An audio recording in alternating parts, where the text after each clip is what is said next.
Now, if you want to change what's going on, we need men to become men again. But how do you get men to become men again when they're raised by women, right? What we're starting to see nowadays, and there's still a little bit of hope, is my generation, the millennials and Gen Z, we are taking back control of what we will call masculinity. I pay all the bills in my house. I take care of my woman, I take care of my kids. That simple.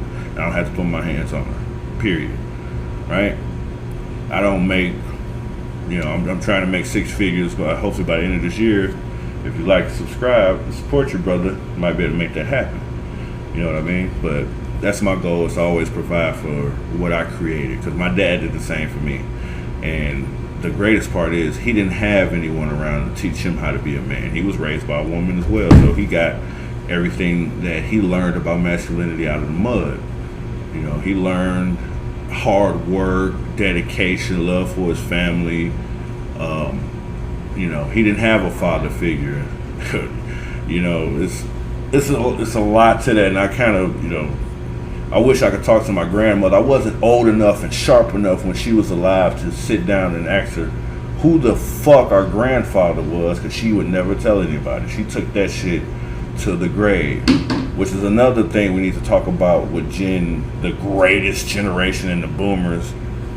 They took a lot of shit to the grave that they should have taught us. They should have taught us about credit. They should have taught us about, community, and they should have kept it real with us, especially Paw. He slept with the chick down the street and had a kid with her. That's your cousins and them. They took that shit to the grave. That was one thing that generation did that kind of fucked us over as a society, and caused a lot of the shit problems we see today, right? But there's no excuse, especially in 2025. I grew up in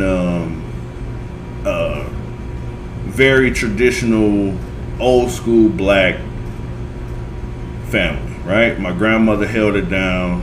She was the ones doing the barbecues. We would go over and see all the family members. It'd be probably like 100 people there, bro. 100 people there. When she died, we don't talk to each other no more.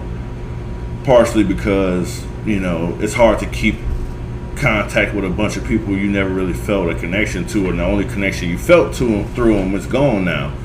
And, but on my mom's side, her family was huge. Her mom had 12 children. I think, right? 12 children. She had more than that 12 survived, let's say that. She had 12 children, and each one of those